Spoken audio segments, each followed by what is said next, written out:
एक छोटे से शहर में रमेश और उनकी माताजी शांति देवी का एक साधारण सा घर था।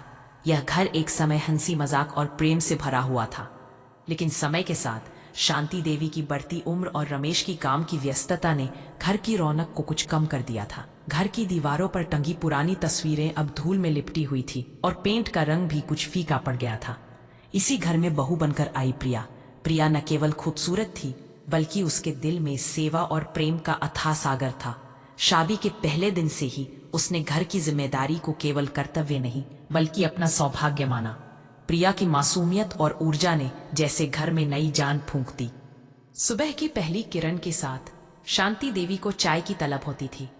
प्रिया बिस्तर पर ही उन्हें गर्मा गर्म अदरक वाली चाय और भीगे बादाम देती।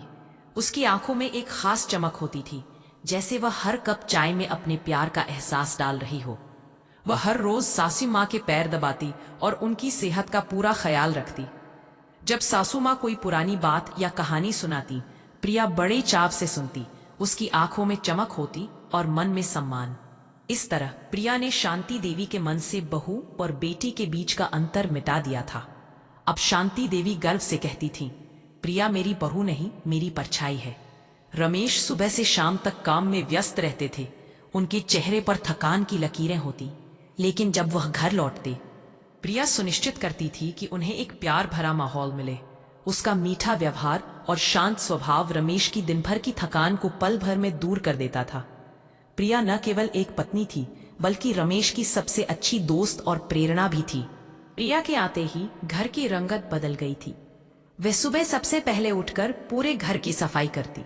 उसका मानना था कि जिस घर में स्वच्छता और व्यवस्था होती है, वही सुख और समृद्धि का वास होता है। वह घर को हमेशा साफ सुथरा और करीने से सजा कर रखती। छोटे छोटे पौधों और खुशबूदार फूलों से घर का वातावरण हमेशा खुशगवार रहता था। प्रिया ने अपने प्रेम, सेवा और समर्पण से उस घर को वास्तव में स्वर्ग बना दिया था। जहां पहले केवल रिश्ते थे, अब वहां स्नेह और सम्मान की नींव पर एक मजबूत परिवार खड़ा था। प्रिया ने यह साबित कर दिया कि बहू केवल घर की सदस्य नहीं होती, वह तो घर का आधार और उजाला होती है, जो अपने सद्गुणों से पूरे परिवार को एक माला में पिरो कर रखती है। यह कहानी हमें सिखाती है